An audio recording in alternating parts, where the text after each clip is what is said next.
So, good afternoon. What a wonderful experience this is to have you. It's Thursdays in Black. Today is Thursday. And today we're commemorating the work of the religious community around the world, but in the region in particular. I just came across some report recently, but before I tell you about that, my name is Garth Minot, Canon Garth Minot by title. I'm an Anglican priest, and I'm also chair of the religious groups, the regional religious group steering committee, more popularly known as the Caribbean Faith Leaders Network. We work out of the Pan-Caribbean Partnership Against HIV and AIDS. And so the webinar today is entitled Leading by Faith, Skills for Combating Discrimination and Gender-based Violence. Thanks for your company and looking forward to this time together. This is the second in our series of webinars sponsored by the Pan-Caribbean Partnership Against HIV and AIDS and organized, of course, by the Caribbean Faith Leaders Network. The Faith Leaders Network promotes healthy living and well-being for persons of all ages in the region, and we identify best practices which religious leaders can contribute towards ending the AIDS epidemic. For this session, our objective is focusing on gender-based violence and ways that religious communities can work together to stop violence against women and girls in particular, but people generally. I just saw an article recently in the local papers in Jamaica, and I'd just like to quote briefly from it. It says, according to Jamaica's 2016 Women's Health Survey, 27.8% of women are affected by domestic violence. That's more than 1 in 4 women. That's the context within which we're operating, and for this reason, we're delighted to have our panelists with us today. But just some domestic matters before I introduce our panelists. Please ensure that your mics are muted. There will be opportunities for you to ask questions and make comments towards the end of the session today, and also to ask for clarifications. We ask that you use the options available. 1, you can type comments, questions in the chat, and we'll respond to those. There is also the raise hand feature that you can utilize, so that once you press on that, then I will be able to identify you and respond to your questions and your comments. We are recording this webinar, and so you'll be delighted to know that we'll share the recording with you, as well as it will be shared on the PANCAP website and other social media platforms organized and run by PANCAP, so that it can benefit you if you would like to listen to it again, but also you can share it with colleagues and other organizations and institutions. You will also receive a post-webinar evaluation. Please help us by completing this evaluation and providing us with your feedback.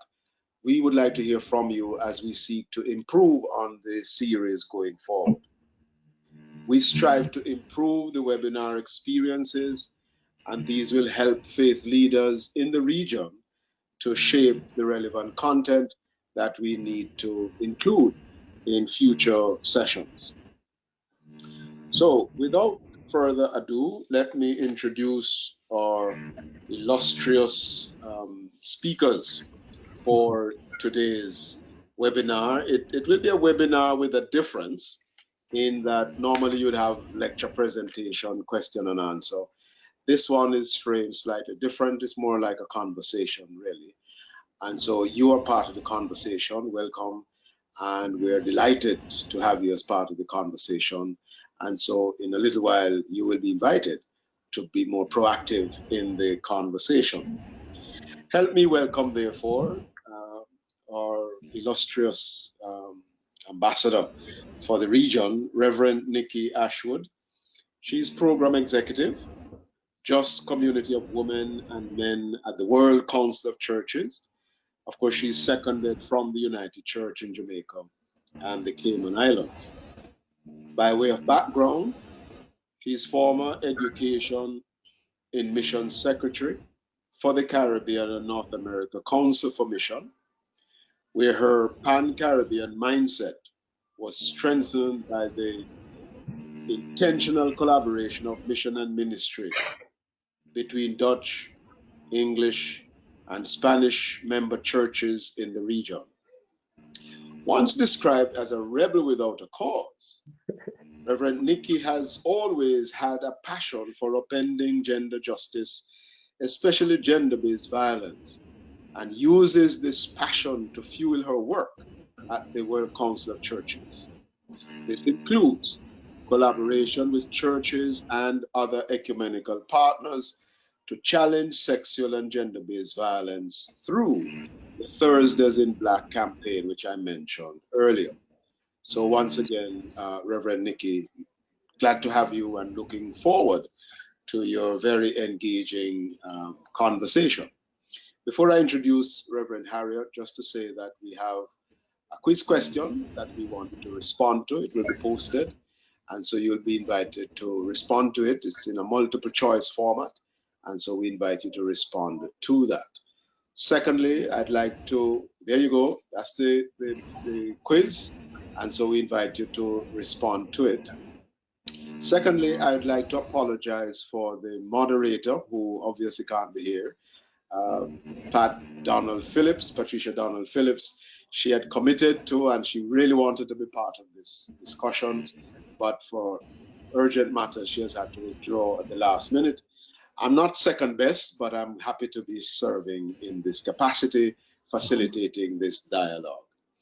So let me move on to introduce our second panelist, Reverend Gary Harriet, an ordained minister of the United Church in Jamaica and the Cayman Islands, who has served his denomination in a variety of capacities.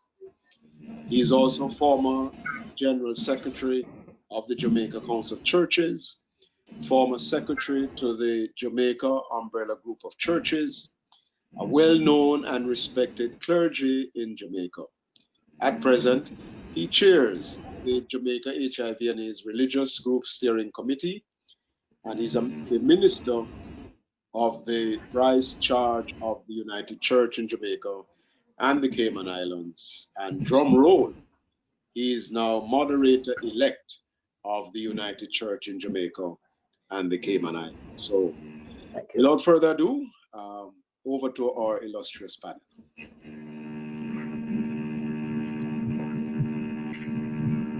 Thank you so much, Garth. Hi, Gary. Good to see you again. Good to see you too, Nikki, and to see Garth as well. And without further ado, let us go into the conversation. So, leading by faith, skills for combating discrimination and GBV during COVID.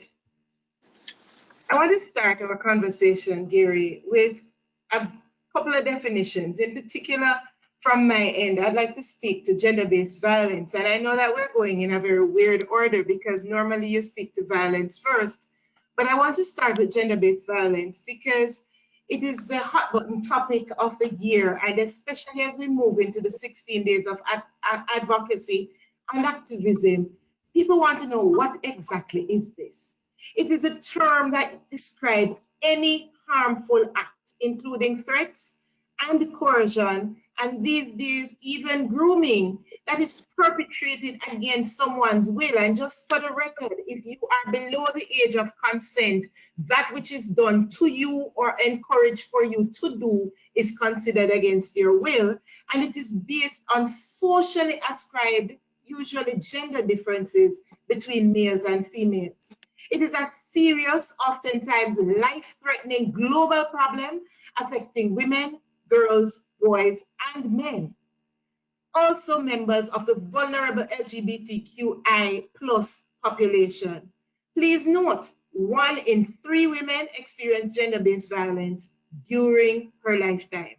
The UN during COVID-19 described it as the silent or shadow global pandemic. Gary, talk to us about discrimination. Thank you for that. Sure. And I think for many people, they may be more familiar with the term in the context of HIV and AIDS, but we experience discrimination in so many ways. So discrimination is defined, well, one of the definitions, use of real or imagined distinguishing differences between persons to justify treating one person as inferior or unfairly treating the person because of how you perceive that person. Could be having to do with their race, their sexual orientation, their nationality, their age, whatever the characteristics that we may use to distinguish one from the other. That can be of discrimination. And then violence, the World Health Organization provides a definition which I will share with us. And but this one says the intentional use of physical force or power to threaten or actual against someone, oneself, or against another person, or against a group of persons, or against a community. And that could result in hurt, injury, death, psychological harm, maldevelopment, or deprivation. So that is one definition. I must confess, though, that there's a limitation to this definition because it focuses more on the physical manifestation of violence. And oftentimes, there are other things that lead to the physical expression. And so you can think about the psychological and the emotional and all the ways in which people experience violence and in how the physical manifestation then shows itself. So then, Nikki, we have what we're on the screen here, which is one could describe as the cycle of violence or cycles of violence. And at the center of it, you will notice that there is power and control. So if you were to peel away at the expressions of violence, what you are likely to find at the core is that desire to exercise power or to exercise control over persons. And so in that wheel, you will see different ways in which it is expressed. One of them is using intimidation. And this is, and you will see the language has a bias towards women. So men being violent against women, but making her afraid by using looks or actions, gestures, smashing things, destroying property, etc. So these are ways in which you intimidate the person. You make the person feel afraid. And so, Nikki, you maybe want to talk about the next one. Emotional abuse. You put someone down. You make them feel bad about themselves, calling them names, making them think they're crazy, especially because of their gender. We also talk about playing mind games with the person and humiliating them and making the person feel guilty for not subscribing to your desires to control or overpower them. And on this International Men's Day, let us note that men also are sometimes victims of violence. Definitely. And in fact, sometimes it is more difficult for them to acknowledge it because, again, some of the stereotypes around that. But then there's the use of isolation as well, which is, you're controlling what the person does, who the person sees, who the person talks with, what the person reads, where the person goes, where she goes. Most times it would be men who exercise these kinds of control over women. So you isolate the person, sometimes from friends and family as well, and as a part of this expression of control over the individual. One of the best examples of minimizing and denying or blame is found in Genesis 3, when Adam is confronted by God. Adam, why did you do this? And Adam's immediate response was, it's the woman who you gave me. It is about making light of the abuse and not taking the concerns of the other person seriously, pretending that you're not being abusive, shifting responsibility for the behavior. And there are other examples of that, especially in recent political times, and putting the cause or the blame on someone else. Gary, as a counselor, And I'm sure you can speak about children. I was about to say that, Nikki, as a person who sits with many families, individuals, couples to help them to work through their issues, children sometimes fall in the middle. They are used within this kind of conflict. So sometimes a parent may be made to feel guilty about the children. They use the children to relay messages, and sometimes there's this loyalty that the child has between both parents, and sometimes very conflicting, really not sure what to do. There's the whole issue of visitation, visitation rights. Sometimes people use the visitation of children to harass the next one, or to deny a privilege. So the children sometimes get caught in the middle, and they become like tug of war. And of course, there's male, but also power privilege, where we treat others like servants, making the decisions for them, acting as though we're the one in charge, large and in charge and sarge, and being the one to define the rules of those who are supposedly subordinate to us. And then clearly there's the money dynamic, the economic power as well. And sometimes some men would prevent their ladies, their women from keeping a job. They like the idea of the woman always asking for money because that's a way of control. You determine what she does and what she does not do. So our allowances, you may give her an allowance. She really don't have any independence as an individual. So there's a power control with money. And Nikki, interestingly, sometimes some persons gravitate towards this kind of man who has this amount of wealth and feel very Mm-hmm. comfortable and happy. But then recognize that, listen, you are controlled. It's like in You the make no cage. decision. Yes. So persons really need to be careful about that. And let's not forget coercion and threats. And these days, even grooming and cyberbullying, where we carry out the threats that we made to hurt or to prove the person that we are serious about the violence we promise. We threaten to leave, to Definitely. commit suicide, to report them to welfare, or to report them to ICE in the case of many of these countries where people are not necessarily present in a legal way, making them drop charges or do illegal things. Of course, with grooming, what it does is prepare the person for a certain type of behavior. And this often happens in cases of human trafficking or cybersexual violence, which is on the rise, especially with the onset of COVID. Now, let us note that there are several factors which influence Right. gender-based violence. Main among them are situations of conflict and war. Where poverty abounds, it is easy, or rather easier, for violence to thrive and flourish. Cultural and religious beliefs and practices are often ways in which we as humans justify gender-based violence in our communities. Displacement, someone who cannot protect themselves because they are no longer in their quote-unquote comfort zone, is usually prey to one who would abuse. And of course, especially since the advent of the century called 2020, the enforced confinement that we face, in particular during COVID-19, just allows sexual and gender-based violence to thrive and flourish. Speak some And more Nikki, you Gary, talked about about, well, yes, you talked about the religious contribution. And I think, in the Christian context, and it would have its manifestation in other religions as well, this idea of sin and righteousness, and we that. are the called out one, sometimes then make the others, since they are not called out and they are not like us, they deserve to be treated with discrimination, with stigmatization, etc. And so you have those who are in the kingdom and then the outcast. And so we have to be careful about that.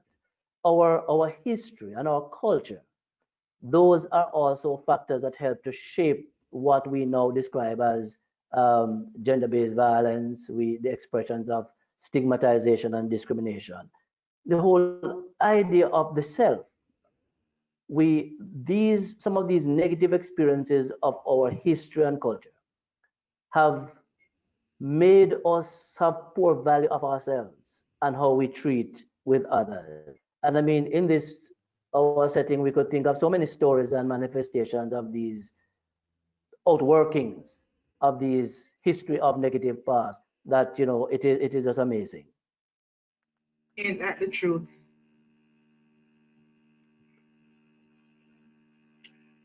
I see Reverend Garth coming in, but we're not hearing you. Maybe your mic is Muted. Yes, my apology. muted. Yes, Right, right. fascinating discussion so far. Thank you so much. I wonder there's some stories you could share with us to bolster what you've been saying about sexual and gender-based violence. You first, Gary. Well, you know, all right. We don't have a lot of time, so I'm just going to make some quick references to some situations. One of them is it's a really about discrimination, stigmatization, and while the matter is being investigated, I want to be careful of how I speak to it. But it Gary, are you still with me? Nikki, you better go with your story until he Yes. comes back in. So in the Caribbean, we know, for example, that in some Caribbean countries, there have been several folks who are visiting, whether legally or otherwise, from other countries and cultures. And in some spaces, these people are not welcome, especially during COVID. And what we find is that there is an increase in violent tendencies toward these people. And in one such country, I can't name the country because, again, like in Gary's case, the story is still going before the courts.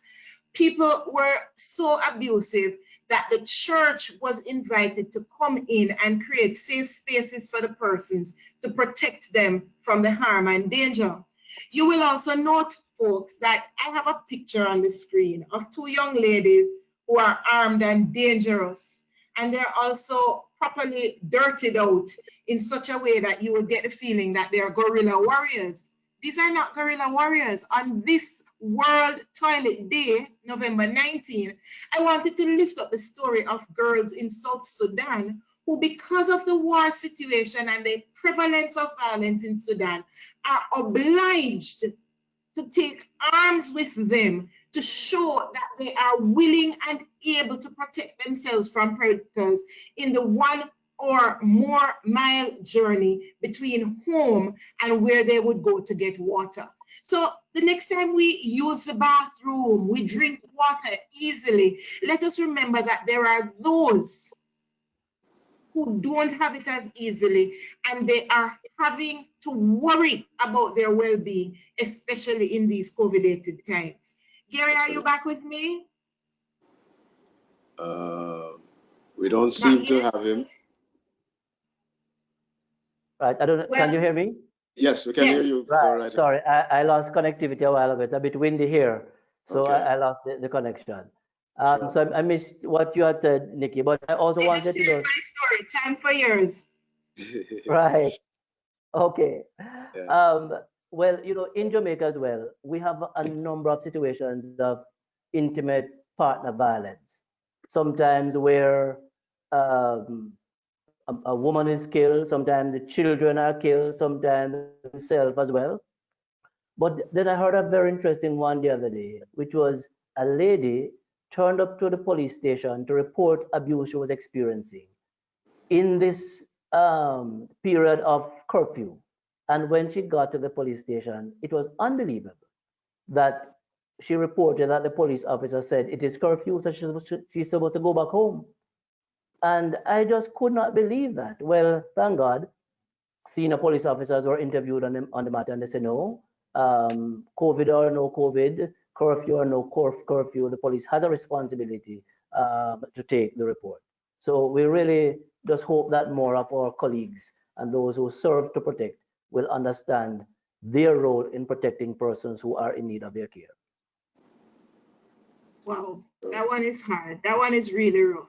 I tell you, I've been hearing some stories over the last 6 to 8 months that are just out of this world. And let us not forget that persons with disabilities or persons with life-threatening illness, including HIV and AIDS, are often subject to violence, especially in times such as these.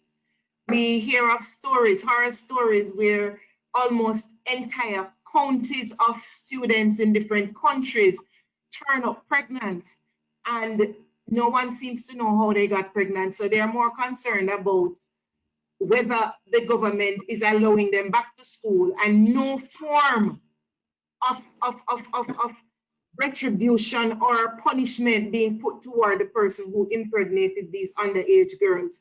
No form of plan on how to support the mothers who are now going to become grandmothers to children in these times. And also men who will become grandfathers who may or may not have been responsible for it. Folks, this is a wake-up call in more ways than one. And so we are crying for metanoia, a turning around and system change. Gary. Yes, Nikki. And, you know, I believe if the conversion is to take place, then maybe it is within the religious community it should start, so that we can then set the pace for others to follow. Important biblical and theological principle and foundation for me is what we call the imago Dei, the image of God, which we find in the creation story, that human beings being created in the image of God. And if we can wrap our minds around that idea, is that we bear the mark or the stamp of the Creator, males and females. It speaks to our value. And therefore, if I can appreciate that I bear the image as you do, I would then care for myself as I would care for you. I would not want to hurt you because you also carry the same image that I carry. And for us as Christians, you know, Christ speaks about the neighbor, the neighborliness as crucial to our understanding of our faith, how we treat the other.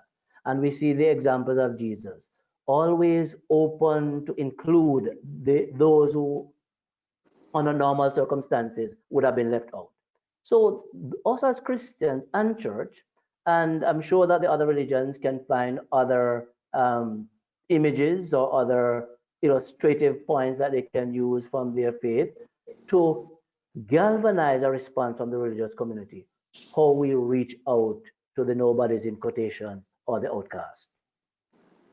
And that's why Junior Reid's song One Blood came to mind, especially when Garth and I were discussing how we would approach this. Because, you know, when Cain is upset with Abel, that Abel's sacrifice was received by God, he was warned that sin is crouching at your door. Usually violence occurs intentionally. It's not usually an accident. But when we understand that we share the same blood as people in the region, as humans of the human race, we all share one blood, and especially as Christians, we share one blood through the blood of Christ. But we also remember that in the Sermon on the Mount, Jesus gives this very profound concept of saying, look here, if you thought it, you are already perpetrating violence. And then he goes on to say, if you even go as far as to say, thou fool, you are in danger of hell. Why? He wants us to recognize that the recognition of human dignity must be the first step in preventing violence, in honoring the other as created in the likeness and image of Christ. So once we get that in our head, we are ready and rearing for system change. Definitely. And, you know, Nikki, I sometimes I don't know if the church really appreciates and influence.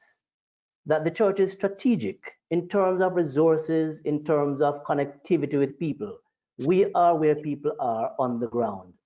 We have opportunities of engaging, of influencing. And the world church has been engaged with this matter of violence and helping people in peace building.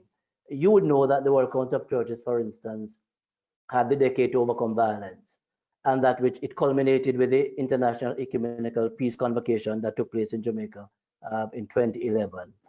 Again, it was a signal to say to the church, the work continues. We have much more work to do in terms of peace building. And then there are other expressions of the church in the region. We can think of JCC, we can think of other national ecumenical bodies, CANACOM, CWM, CANACOM, which is the Caribbean and North America Council for Mission, the Council for World Mission, the Caribbean Conference of Churches, the World Council of Churches, and other expressions, sometimes some denominational structure at the regional level that are involved in education and awareness building, etc., policy development. So the religious community is to help people how to be engaged in the fight. Maybe we should say in more peace building than more less fight. If we're talking about dealing with violence, eh? But it feels like a fight. It feels like a fight. Sure. Yes. So Nikki, can you say more about what is the World Council of Churches and what they're working on with respect to sexual and gender-based violence and COVID-19? Thank you, Garth. The World Council of Churches is a fellowship of 350 plus denominations in over 100 countries worldwide.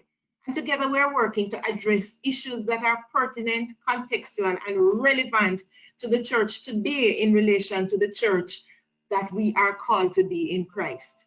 Now, we have been actively working. We've gone virtual and online, Zooming and moving and shaking all over the world since the start of COVID lockdown in March 2020. We had a statement by the World Council of Churches, Thursdays in Black ambassadors, and Thursdays in Black is a global campaign to end violence against women. We have been highlighting different news articles, and one of them was the Thursdays in Black release on the Papua New Guinea lamp of justice, where the people in Papua New Guinea have been actively advocating for change. We have the 16 days of activism, which begins next week, Wednesday, November 25, and ends December 10. It begins with the International Day Against Violence Against Women and ends on Human Rights Day, because every human has a right to life. Not just because Bob Marley says so, but probably because God said so also. We also have events planned from the WCC for the 16 days, but I also want to focus on the WCC responses to COVID-19, where we actually have a page on our website which is dedicated wholly and solely to providing resources for persons about COVID-19. There are podcasts, questions, interviews, worship resources, prayers that are posted on a weekly basis. You name it, we have it. And we have 8 staff members who are primarily set in their work to address most of these issues. We are working through the EHIA program, Ecumenical HIV/AIDS Initiative and Advocacy, to join and promote the 13 million campaign to help people living with HIV to get the treatment needed, especially during lockdown. We have a campaign in Francophone Africa, which I prefer the French name because it says Zero Viol, Zero Violence, which is zero rape, zero violence. Very powerful impact, and it has been reaching to people all over Francophone Africa. We have news about Ugandans taking charge and being change agents in the midst of HIV, AIDS, and COVID 2020. We have resources on the mental health, which is a very critical piece that we often forget to mention in the business of sexual and gender-based violence. So please check out our International Youth Day Toolkit, which gives us coping skills and strategies for the time. We also look at the celebration of the women's achievements in the ecumenical partners in Africa. And of course, WCC through EHIA works very, very actively with UNAIDS. And we have resources and features that speak to the needs of those affected by HIV/AIDS. I want to finish this section by mentioning a current series that we have, the last of which is next Thursday, which addresses COVID-19 perspectives from people whose voices are not normally heard. And this would be the COVID-19 Perspective series. You can find it on the WCC YouTube page. Just keep posted, and we should be on at 1 my time, which would be about 6 or 7 a.m. in the morning in the Caribbean. So those are just a few of the initiatives that the WCC is undertaking this year to address both sexual and gender-based violence and COVID-19. Well, Nikki, thanks. And so with all those resources that are available at the WCC, then a number of our churches could tap into those in terms of their own response. But we have a few others that we want to share, that we want to encourage our religious community to really consider as together we respond to this serious challenge of gender-based violence, stigma, and discrimination, especially in this COVID period. One of them is that there needs to be a system of reporting. So people need to know what to do, where to go, so that they can be more empowered to respond. I must confess, though, that I find, especially that I am in rural Jamaica and small communities, sometimes it becomes really challenging when the community is small and where people know each other and where sometimes people are family. It's a little bit challenging to report, and some people don't feel confident, the confidence of the police. But despite that, there are other avenues that are working, and we want to encourage people, whether in Jamaica or in other places, to seek those safe spaces where you can pass on information so that you can get help for families, especially that are having real challenges. Then there's a counseling, general counseling, and trauma counseling in particular. In the Jamaican setting, just beyond where I am, just recently, a father was killed, murdered, and in the presence of his 4-year-old. And we begin to wonder, how will that child cope? And then it was an 8-year-old that found the body. So those are difficult, traumatic for children and for the adults too.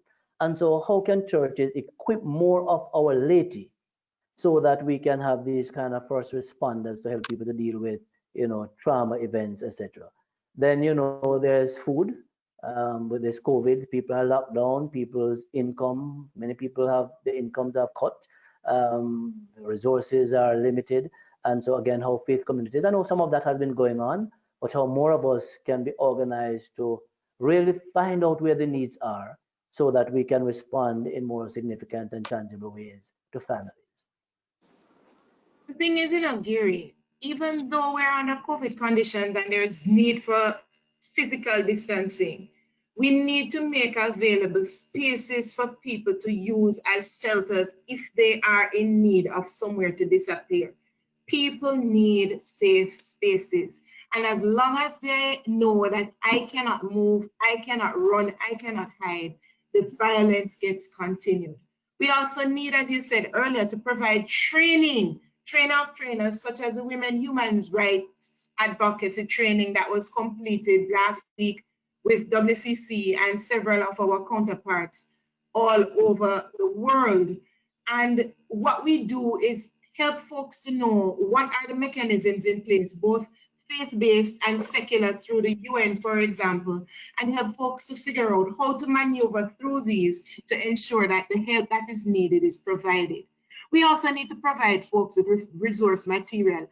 I was speaking with a group earlier this week, and the biggest complaint that the people had was, well, you are talking about all these people in the Bible. I have never heard them do a Bible study or a sermon on these. We need to start talking the things them it's in the Bible, talk about it, unpack it, make it real for people so they know that God is not watching from a distance, but God is right here making a difference. And in the same way, let us use the right liturgies, which means that we prepare worship that speak to some of these issues, the hard truth in nice and decent ways. Definitely. And Nikki, you see, those of us who are religious leaders, those who occupy pulpits or other spaces, whether on Friday evening, Saturday, or Sunday, we have significant influence. And so we can use these spaces to speak to some of these issues, to provide information, to empower. And as you have said, how we make some of the biblical texts or other religious texts come to life by allowing them to speak to some of these present challenges with which we are faced, and to develop the resolution that as the people of faith, we will get on board, inspired by our faith, and to take action. So in the Christian context, we talk about being the salt of the earth or the light of the world, that it is in the doing, the living out of this, that we will be a part of the change that the world needs, and definitely our local communities. Yes, and I just want to add one more piece which we didn't remember to put on there is accompaniment. Accompany the folks who have lived through the violence. Accompany the folks who are perpetrating the violence. And accompany, as you mentioned earlier, those who are experiencing the violence by extension of being in the space where the violence has been perpetrated. Because violence tends to beget violence. Definitely. So hear what, people? Together, only together can we build resilience and effect transformation. Thank you all so very much for your time, and God bless you. Wow. I mean, this is more than food for thought. I mean, this is yam and banana and breadfruit and, all the hard stuff that is able to keep us awake after lunch session. Thank you so much, Reverend Nikki and Reverend Gary, for such an engaging time together. But let me not eat up the few minutes that's left available to us. So, my friends in the audience, it's your time. You have heard, you have thought, quite a bit of things have gone through your mind in these few sessions. It's your time. Put in the chat, raise your hand using the raise hand feature. Ask questions, make comments. To do that, of course, you have to unmute your mic and your videos if you'd like us to see you. I'd love to see you. You see your face. So unmute your mic and your video, and please go right ahead and ask your question, make comments. We'll be quite happy to, the panel will be quite happy to engage you. So over to you. While we're taking responses, remember the quiz. You'll see it in a few. You can respond to the quiz if you didn't get a chance to do so yet. And we'll have a poll for you to respond to at the end. And then, of course, we'll send you the evaluation for you to respond to. Is there anyone yet?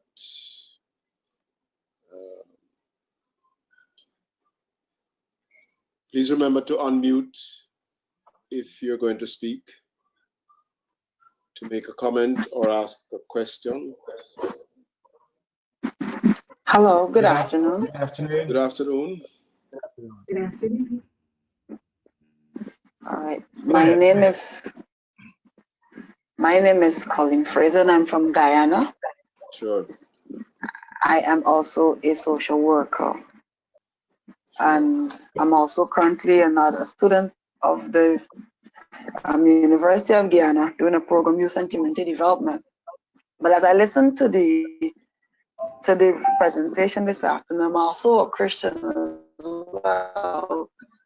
What I am trying to see, what I did not hear in the presentation, or maybe I missed it, was how far or how has the church to date collaborated on bringing an end or combating violence against women or gender-based violence?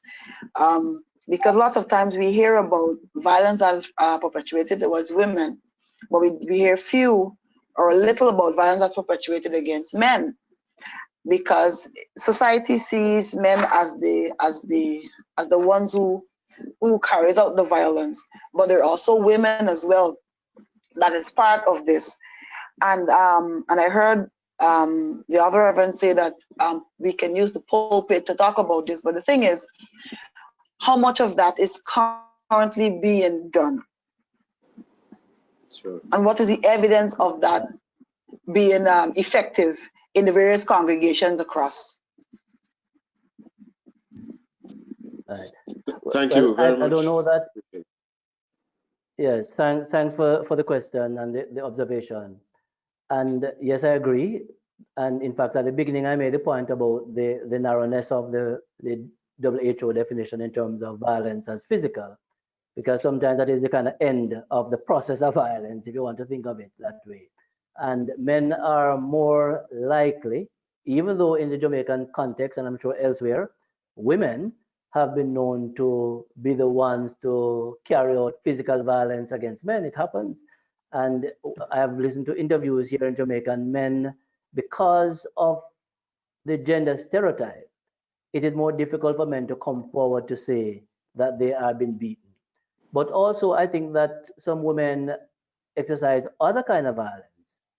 The more psychological side of it may not be as, they may not lean towards the physical as much as the other side, because sometimes physical strength and just how you are perceived, but women also contribute to it.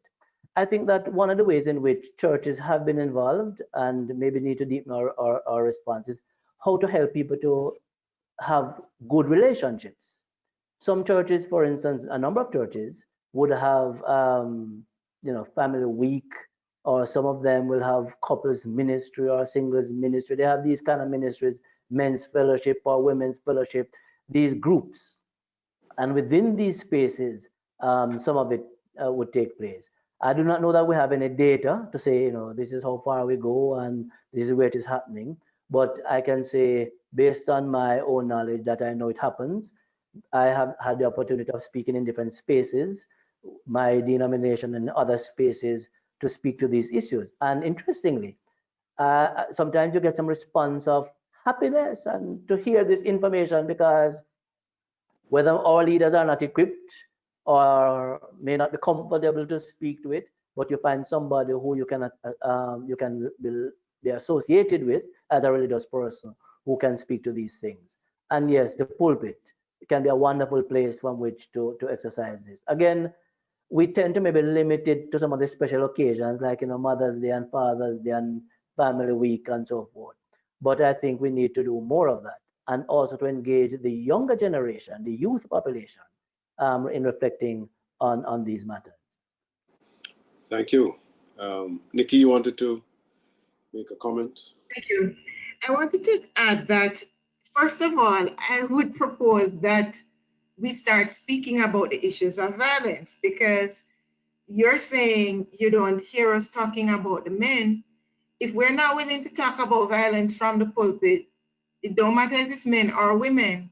That's A. B, I agree, the church has not been as actively involved in addressing violence against men. And part of that has been, we're saying, if we spend all of time on violence against men and violence against women, we run the risk sometimes of the women's issues again being conflated under the auspices of what is happening to men.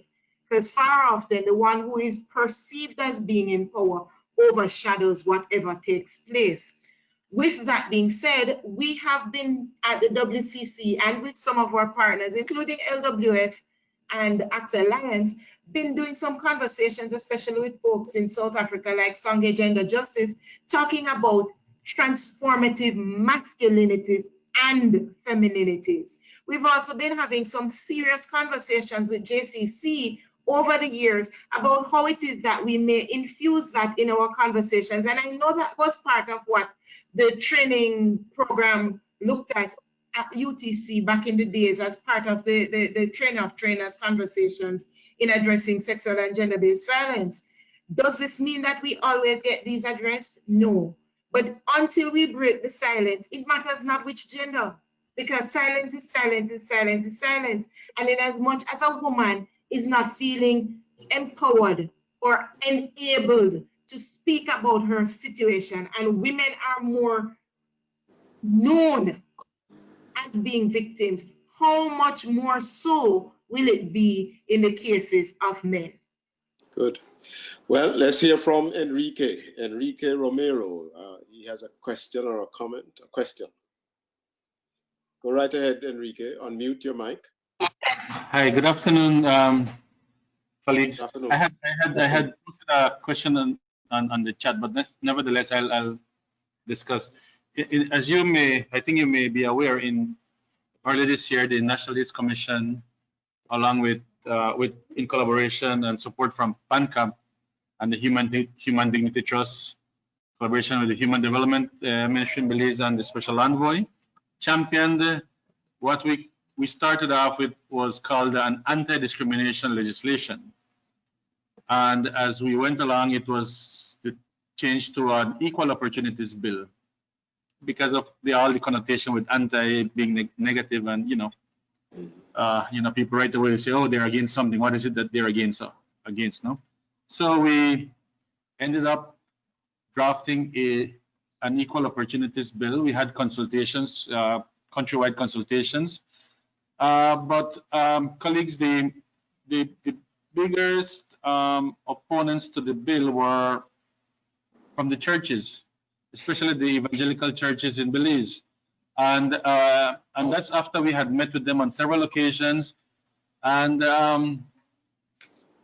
they basically indicated to us and openly at the consultations that the bill would be a good one if we removed anything that had to do with the LGBT community.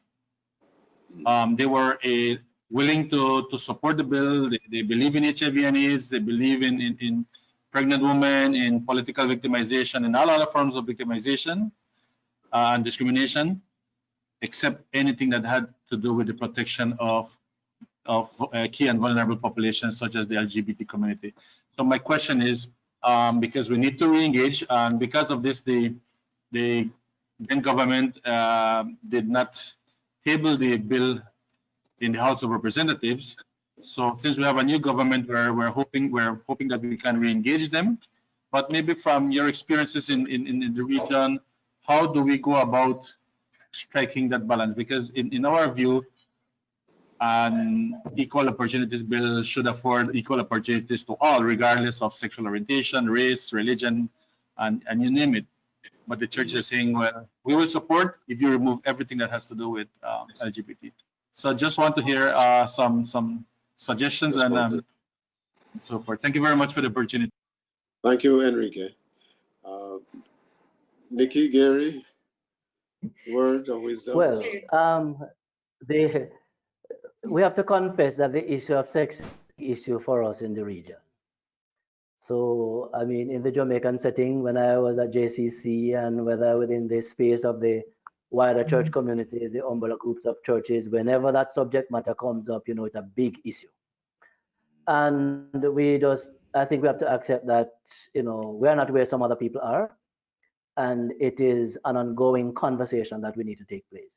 However, though, I think that even some of the persons who may have fundamental issues and concerns about same-sex relations, but maybe if we were able to identify what is it that we think every human being should have a right to, it may be easier to get people to have that conversation than the labels. So I find time you hear words like stigma, discrimination, equality, and those kind of language, people's antennas go up because they feel it's a way in which you are trying to bring in some other agenda. But if we can get the community, evangelical or otherwise, to affirm what then should each human being who bears the image of God be entitled to, maybe that is an easier conversation to have, and you may be able to get someplace. You may not get down the full road, but at least I think, because even in the Jamaican context, I know persons who are strongly opposed to same-sex relationships, but they would also agree that such persons should not be denied health care, they should not be denied education, they should not be denied, whatever it is that they think every other human being should have. So maybe if we can break it apart, we may be able to get consensus around some issues, and I think we would have made some headway. Yeah, interesting. Reverend Nikki. So that's a very good question, Enrique, and it's always one of those sticky ones that comes up every time we talk about human dignity and human life. The truth of the matter is that once you have church, it doesn't matter if the church is considered to be the most liberal or the most conservative. There is always going to be sticking points on which we find ourselves unable to agree. When it comes to the issue of human sexuality, there will be challenges.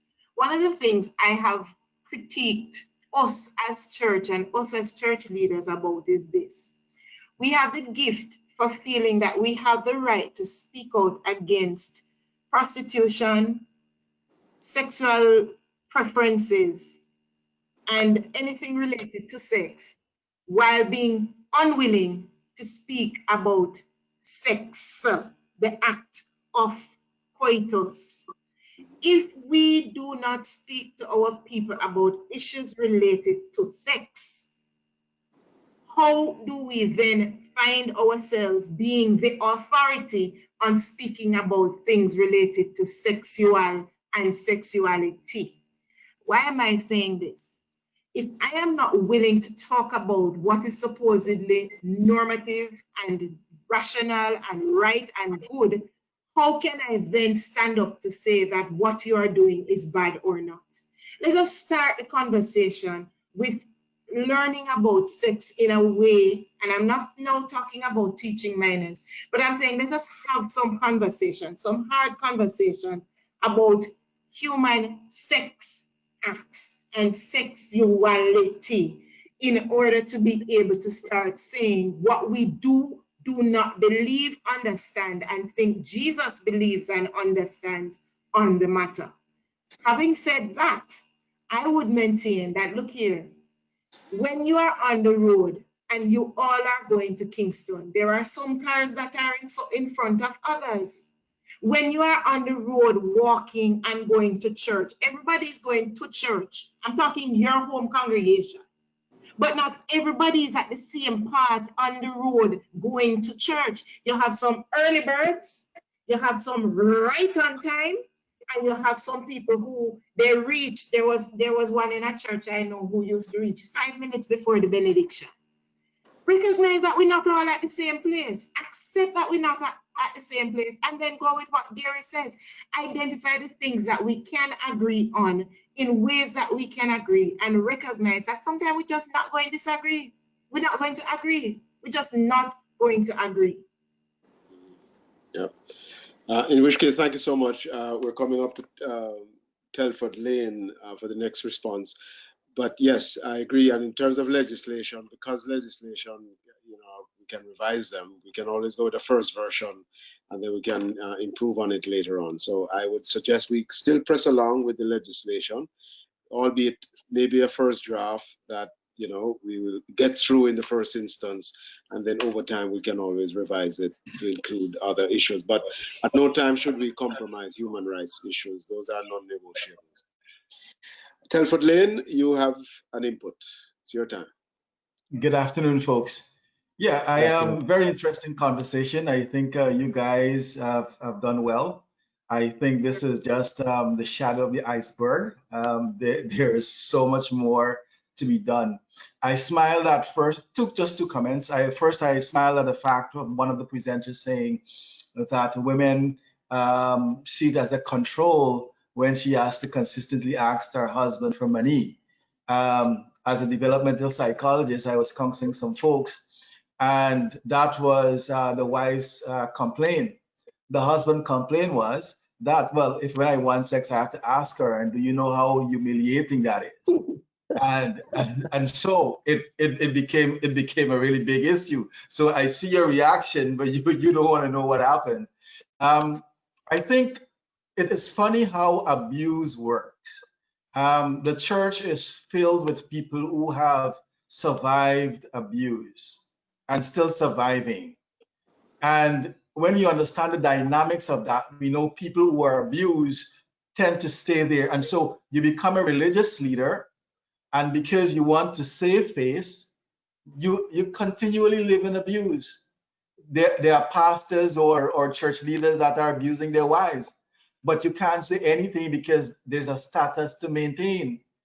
And I think, sad to say, I think the church is contributing to gender violence by acts of omission and commission, by not understanding the dynamics of what is happening. One of the biggest challenges is that the church do not quite understand the reality of human sexuality, as to how people get involved with sexual identity crisis. but a church leader is gonna stand up and say, well, when I was young, I prefer slim women, but now I'm whole, I prefer thick women. But he doesn't understand that his sexuality has also changed. But we judge and we make it difficult for those who are identifying their own truth to exist. And so they are affected, their self-esteem is affected. And so they believe that they have no value, no worth, and people do all sorts of things. They subject themselves to all sorts of abuse, all because the church hasn't taken the time to say, okay, so let me look at your case, what you're going through, how I can help you, and so how you can have and come and fellowship here in a safe space. And I think there is a far way to go, especially churches in the Caribbean. Sure. Telford, you did say two things. Sorry, you did say two things. One of them was control. Are you satisfied with your response, with your comments? So one of them you elaborated much on control. Is that okay? You did say you wanted to say two things. Those were the two things. One was the issue with the money, asking for money, and the other one is the understanding that how churches contribute to gender violence. All right, thank you. Thank you very much. Yes, Reverend Nikki. And then Nicole Poya is coming up now. Yes, Nikki. I would just point out that it's not a Caribbean problem, it's a global problem. It's a global phenomenon. As it relates to the power dynamics in the relationship between sex, money, etc., these are some of the things that need to be spoken about, and I guess Gary will probably speak to that. From in the days of counseling, you know, Rev Canon God, Reverend Gary, and folks listening in, you know that there are some people who go through counseling, and I've asked people directly recently, just for the sake of preparing for these kind of conversations, who say that when they were being counseled, the pastor never once talked to them about the sex life. Yeah. We don't prepare people for marriage, how it works. Yeah. We don't prepare people for just regular relationships. How is it going to work? These are some issues, but you see, when we go back to Gary's point earlier when he spoke about colonialism and slavery, let us remember that one of the first things imposed on us was that we Black people savage be, and we were only good to act like animals, and sex was an act of savage and animal-like behavior. And therefore we didn't figure we should speak about it, and we couldn't see anything positive with it. And if we have that mindset, then we can't talk about it, because if we talk about it, we're giving into the flesh and the savage behavior. No, don't mishear me. Sex has its place and it has its rightful place, and we need to talk about that. But until we get those kind of issues out of our head about the savageness, we still back under enslavement, whether we believe it or not. You know, I'd want to say on that matter that we as church leaders really have to be prepared how to engage these issues of sex and sexuality, because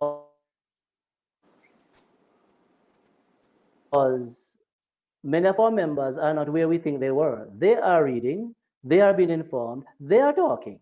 So say, for instance, in the United Church to which I belong, we have a group of we have a group of the young adults established what they call big people things online. And it is also interesting to hear the depth of issues we wrestle with late into the night, 11 o'clock at night. And people are asking some questions and wrestling with some issues that I can tell you when I was a young adult or a youth in church, those were unheard of. So people are talking, and people need their leaders who are able to engage them. And so maybe a part of what we need to do as church is how we prepare our leaders to enter these spaces, because people are becoming freer to talk about these things, just that we are talking about them. Thank you. And before you go, Gareth, that, you know, A, it's the trainer of trainers, but B, I go back to what I said earlier. If we don't talk to the people about the things, somebody going to talk to them or show them. All right. Thank you. Let's just take one or two more comments. So Nicole Poya, do you have a question or comment? And thank you so much for the engagement. It has been very good so far. Afternoon, Nicole? are you hearing me? Yes, could you speak up a little more, but please go ahead. Sure. Let me see if I could raise my volume. Is this any better? Yes. Yeah? Yes. Great. Yes. Afternoon, and this has been a wonderful conversation so far. And you know, it's funny, so far, everyone who has either asked a question or in the response to the question has touched on exactly what I wanted to raise. In fact, Reverend Gary, you just touched on it as well. So, yes, you're talking about training the trainers. We're talking about a faith-based response to gender-based violence, right? Yes. You have young people and, young people in seminary being prepared for ministry who are being trained in the ways of today and tomorrow. And you have people that you will send to train in specific ministries, right? But then you still have people in church who are occupying positions of authority, advising people who are suffering through gender-based violence to work it out, to stay with their spouse. God don't like divorce and all these kind of things, right? And you have some clergy, people who have been clergy for decades, right? And this is what they have always advised, and this is what they will always advise. What are we doing to retrain people? We're not talking about young people, not talking about people now coming out. We're not talking about people being sent for specific mission. What are we doing to retrain people who are ministering to people on a daily basis? These are the people who are on the ground. These are the people who, if I am a person in a marriage, in an abusive relationship or whatever, and I go to my pastor, my priest, this is the person I know, this person, the face I know, I trust, and he tells me to stay, right? Because that is all he knows, right? What are we doing to retrain how people see and think, right? Because these are not people, Nikki, who are going to be comfortable talking about sex in any way, form, or fashion at all, right? Thank you so much, Nicole. That was very useful. Nikki, I wonder if you talk about some of the resources, first of all, available from the WCC's platform, and then Reverend Gary. This is really about ongoing professional development, ongoing capacity building and training, and what from your JCC experience and now as moderator in waiting, what are some of those capacity building issues that are being raised? So, Nikki? So at the WCC, we have multiple resources through our Thursdays in Black Resource Toolkit page on the WCC website. You can see some of them. You can also find some on the EHIA page.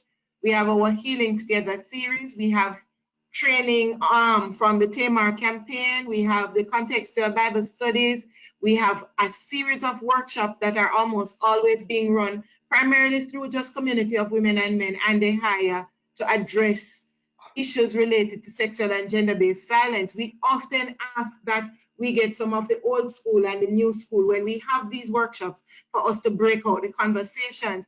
We haven't had as active a workshop season in the Caribbean recently, but the joy of the WCC is that a lot of the work we do is at the request of our member churches. So Nicole, you know what to do. You know how to find it. But let's talk, because there's always scope, especially with it now that we can get a wider cross section of people using web-based spaces. Let's talk. Let's see how we can pull some voices together and start raising the bar as we raise the issues for transformative masculinities and femininities. Excellent. Wonderful. Yeah, if I may say, it's a challenge, and I think we need to look at what is happening in our theological institutions where people have been prepared. I'm not too sure of the demography of churches, but I know like ours, we tend to be much younger clergy, so hopefully they don't have some of the baggages that some of the others would have. But I know through JCC, quite a bit of training is going on in terms of gender-based violence, stigma, discrimination. And in fact, I have heard of the sense of liberation that some clergy are having to be able to speak of these issues of sex and sexuality.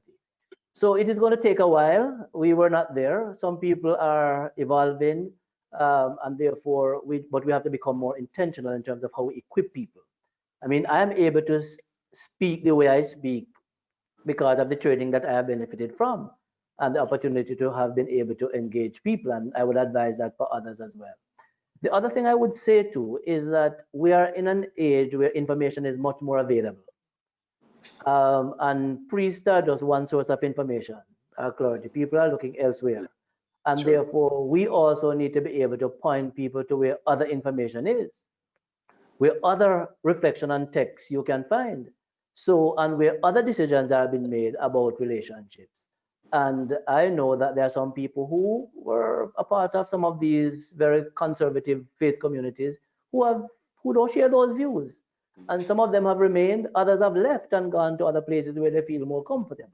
So the information, we need to be able to help to point people to information where they don't have to only depend on their local worship space to get it. Absolutely. Thank you. Well, you know, we could go on. This is exciting, but what it suggests is that we need more of this for ongoing engagement. Thank you so much, Reverend Nikki, Reverend Gary, for such a very engaging, stimulating conversation. We began it as a conversation, and it is ending as a conversation. Learning by faith, skills for combating discrimination and gender-based violence during COVID-19. And we have said a lot, and we have equipped you with some tools, a system for reporting, counseling, shelter, food, training, resources, liturgy, advocacy from the pulpit, etc. And finally, let us provide some scope for accompanying people. These are just some of the things that we're able to touch on as we go forward. I'm going to ask Nikki if you'd comment on the quiz. It's just one question, really.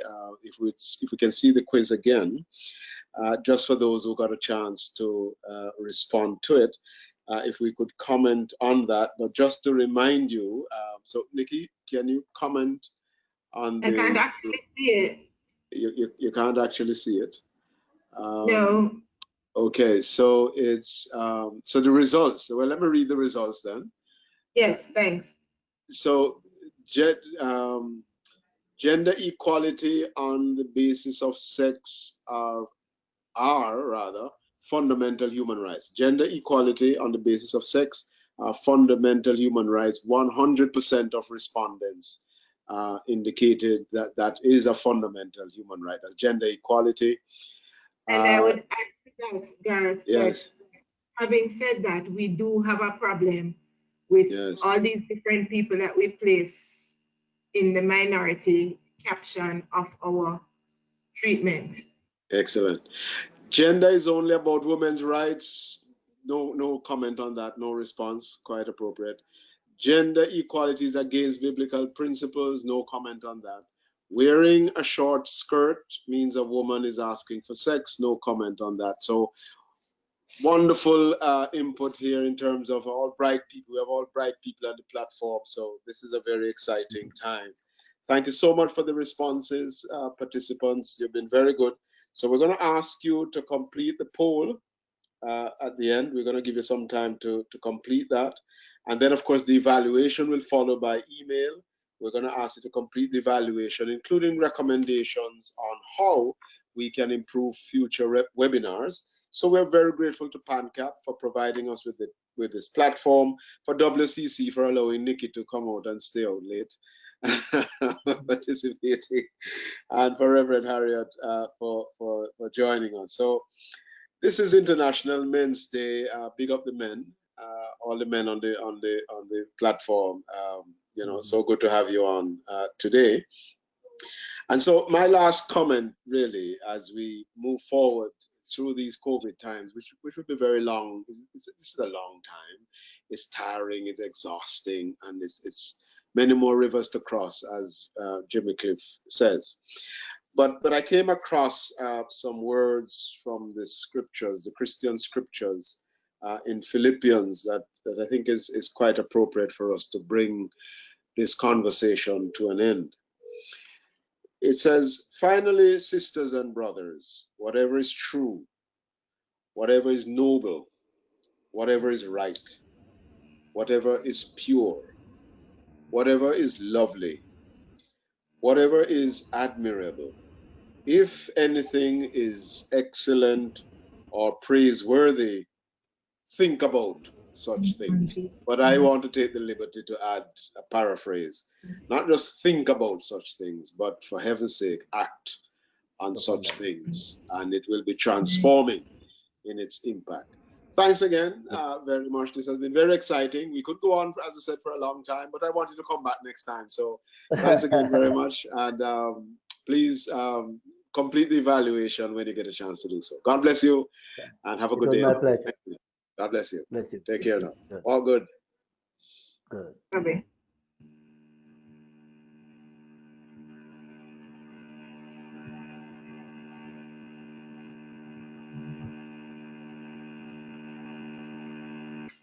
Good night, everyone. God bless you.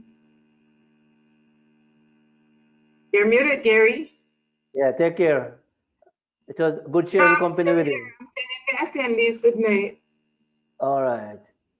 I figured that we need to have a little debriefing, but Garth is gone. Yes.